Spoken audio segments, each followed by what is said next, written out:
Alright, so today I'm going to show you one of the easiest recipes for a low carb cake. The measurements of course are not going to be very much accurate. You can, I'm very casual when it comes to measurements, so you can just play with the things, but I'll give you measurements to the extent that I can. So I'm going to put 5 tablespoons of almond flour. So that's 5 tablespoons of almond flour. If I look at the scale, that scale comes to around 66 grams of almond flour. Then 3 grams of coconut flour, 3 tablespoons of coconut flour. 1, 2, and let me make it a heap full. So 3 spoons of coconut flour. That is now at 100 and okay, I'm having difficulty reading my scale. Well, yeah, 100. So which means that it's around 34 grams of coconut flour. Now I'm going to put 4 tablespoons of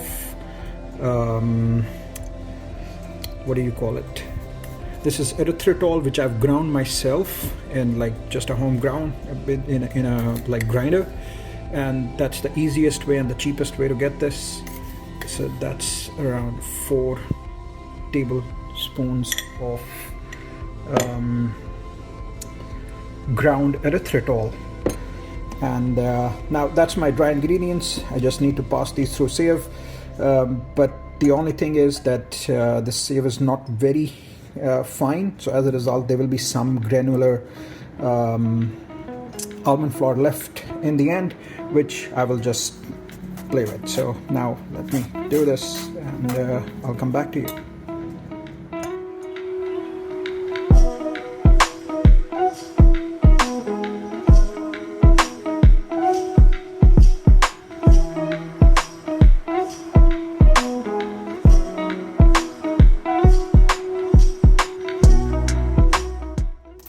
So now I feel like I've gotten rid of most of the lumps and there is nothing really dangerous, so I'll just go and chuck all of that in.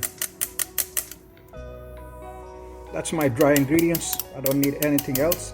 So now let's add the wet ingredients.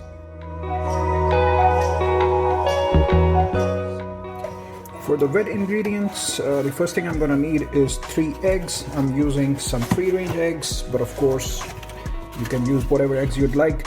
I've seen a lot of videos, they try to be fancy by having a mixture of separate whites and separate yolks, but I've tried a couple of different ways and I've realized that it doesn't really make much of a difference. So if you're a lazy person like myself, I'm making the video for you.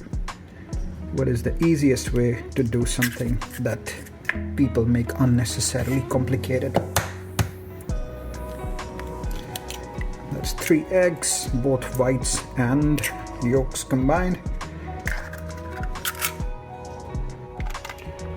A little bit of vanilla essence. Again, no measurement, just you'll find your niche.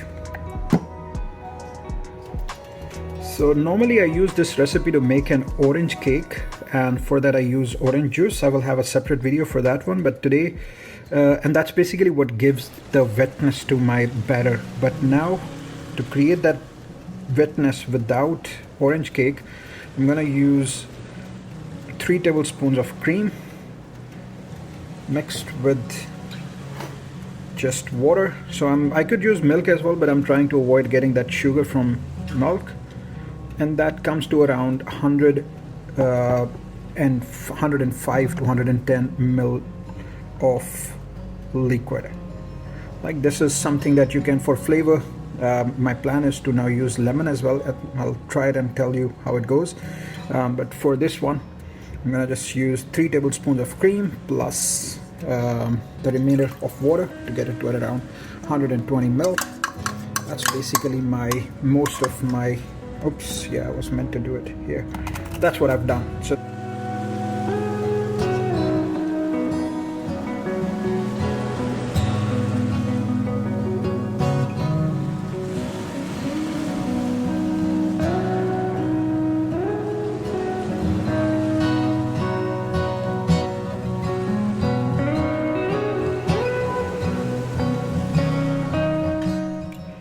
that's good enough. You can just go in our dry ingredients. Okay, one thing that I have forgotten that I need to add to my dry ingredients is baking powder to get a little bit of rise. So basically I'm preparing this one in particular for tiramisu. So I don't want it to be too spongy, and I want it to be relatively flat and dry. I don't want it to be too moist as well. So I'm gonna put just a very little, maybe something equivalent to like 2 pinches of baking. It's less than half a teaspoon. It's, let's say, 1/4 teaspoon, maybe a little bit. Yeah, that should suffice.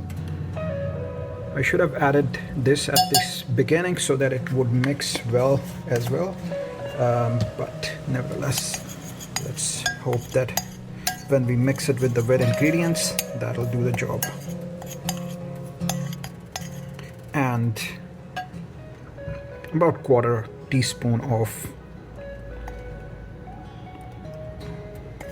baking powder mixed with my wet ingredients.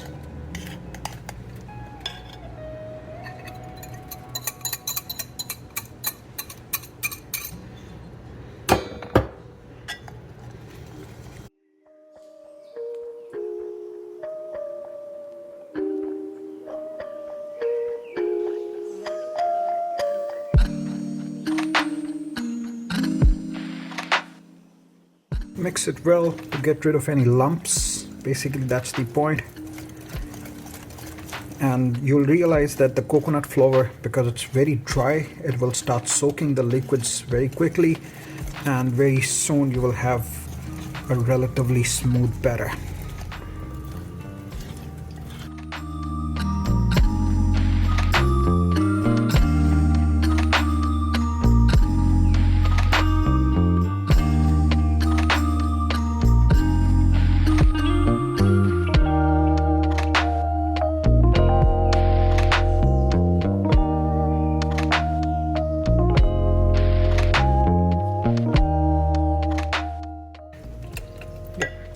Now I'm gonna add my wet ingredients, which is basically just some oil and butter melted together, about 3 tablespoons or 4 tablespoons. Again, the thing with my recipes is that it's always an approximate measurement. You don't have to be exact. You just get the feel of it. There's a very famous Australian movie called Castle. From that I learned just the vibe of it. So yeah, you'll get a sense of the vibe of it. Yeah, the vibe looks good. So mix in the butter.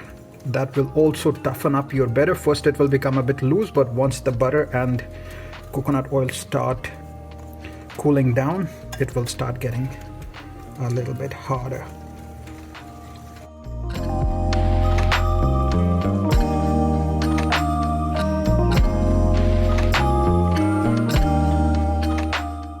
That's it. That's my batter. Now transfer it to a baking dish, a well-lined baking dish, and bake it. That's it. Meanwhile, I'll put my oven for preheating as well at about 320 degrees centigrade.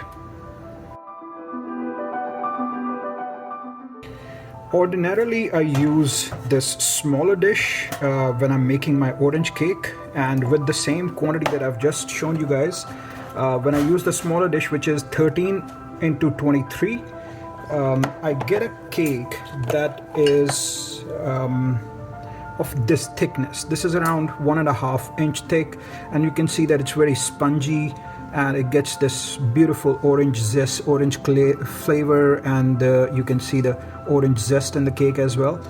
Normally this is the one that I use, but as I mentioned that today I'm making this for tiramisu, which means that I want it to be a little bit crispy, not too spongy, more like biscuity flavor. So for that I'm going to use the large dish. Oh wow, in the video these look dirty, but they're not this dirty. It's just like I do a lot of baking, let's put it this way. Alright, just line the baking dish with some baking paper, grease it up a little bit, and you're good to go. Just transfer your batter. While I'm doing that, I do have to mention that some of you who may be watching this video, you may be thinking that, okay, this is not keto, but this is something that we call dirty keto. I've tried both versions of keto, the clean keto. While doing the clean keto, I lost about like 29 kilos within a span of about 6 months, but then I put that on, so I had to start again. I've been something that they also call the yo-yo guy, because this is now the third time that I'm doing keto, and I'm trying to again lose weight. And in the last 4 months, I've lost somewhere around 16 kilos. And this time, actually, I'm doing dirty keto. So I'm enjoying my lattes, I'm enjoying my chai here and there, and I'm enjoying life. And I'm not fighting with my partner as much as I used to when I'm doing the normal keto. So that's a plus point as well. Yeah, she's sitting behind me and laughing and pretending that she's not listening to me.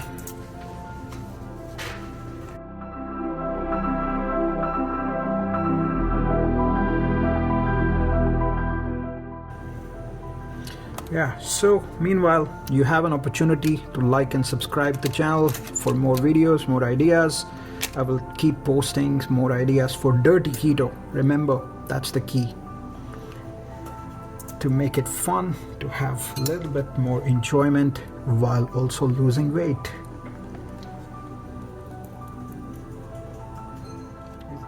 Alright, that's nice enough. It'll go in the oven for about 40 minutes, and actually now, because it's thinner, I'll keep you posted. I'll let you know how it goes. At the moment, I'm going to put it at 320 degrees Celsius for about 30 minutes, and then I'll see how it goes. So at this point, it has been in the oven for about 40 minutes at 320 degrees. It's cooked all the way through. But now at this point, if I really want it as a cake, I would probably broil it for maximum 3 minutes to get some browning on top. But as I mentioned, I want it a little bit harder as a biscuit, so I will continue.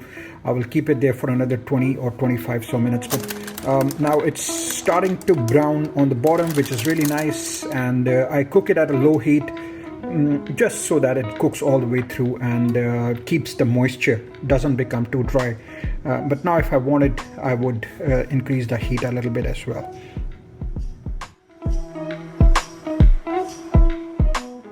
So this is the final product that I have at this point. It's not as biscuity as I wanted it to be, but I didn't want to keep cooking it any further. So let's dig in. Let's see what it looks like in the middle. It's got really nice browning on the bottom. That's what you can see from here. Do it this way. So it's got really nice browning. It's holding its texture. That's basically the eggs in there, and I basically needed it more like lady fingers for tiramisu recipe, and I think it's gonna do its job. So this is the thickness and the breadiness of this. Of course, if I keep cooking it more, it will dry up a bit more, but let me do a taste test as well. It's like, oh, it's so delicious, so yummy. Do you want some? See, yummy. Okay, the partner says yes as well. All right, so as I said, if you wanted it a bit thicker, put it in a pan that is thicker than this. If you want to add some flavors, I've tried it with some chocolate, I've tried it with orange.